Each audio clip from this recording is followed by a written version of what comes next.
Power made him feel invincible. Love made him human. Ibrahim was one of those names that did not need introduction. Wherever he walked, airport lounges, private clubs, political meetings, someone was always ready to pull a chair for him. Even before he arrived, it wasn't because of what he had done. It was because of who his rich father was. The governor of a rich oil-backed state, with friends in Abuja and favors in every corner of the country. Ibrahim was born into advantage, bet in it, and for years, he used it like a toy. He chased women, drank like he was allergic to sobriety, and made messes money always cleaned up. But one night, in the middle of a club he didn't even want to be in, he met a girl who didn't ask for his name, did not care for his wealth, and smiled at him like he wasn't special. That's how Anne entered his life, quietly, simply, and with no warning. I've been around Ibrahim long enough to know how empty his lifestyle was.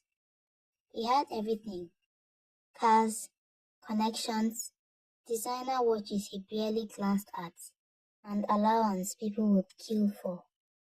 But deep down, he was restless. No job, no purpose, just distractions. Sometimes 5 girls in a week, sometimes 3 in one day.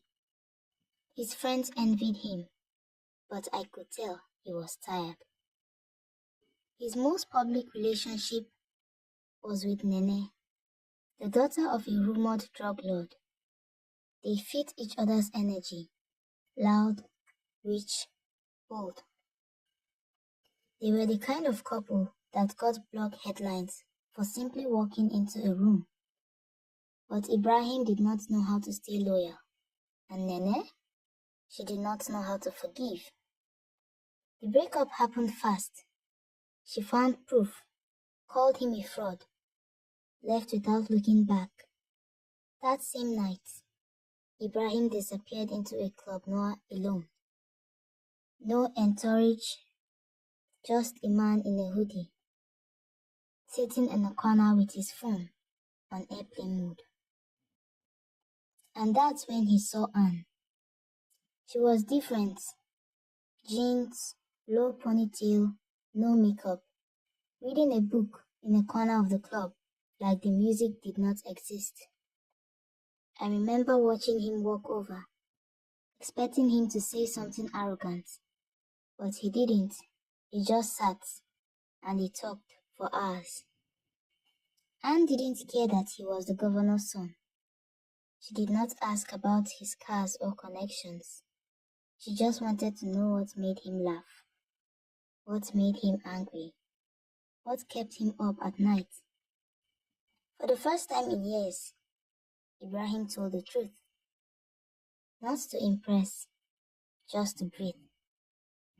They started seeing each other more quietly. He changed, slowly at first, started turning down parties, stopped chasing women like they were trophies. Anne didn't force it. She just showed him who he could be when he wasn't performing for the world. But of course, the past doesn't stay buried. Old scandals resurfaced. Girls from years back, questionable contracts under his father's name, even whispers of hush money. The press started cycling. Anonymous sources, investigations. The EFCC came knocking. Everyone expected Ibrahim to run or lash out. He did neither. Instead, he stood in front of the cameras, admitted what he knew, denied what he didn't, and did something nobody expected.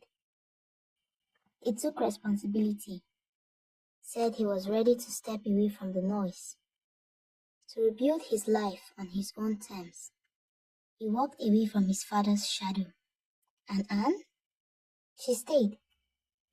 Even when the news got ugly, Even when people said she was stupid for sticking around, she stayed. Not because he was perfect, but because she saw he was trying.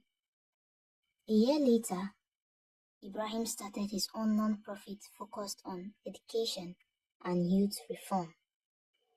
He did not slap his name on it. No billboard campaigns. Just quiet work. Real work.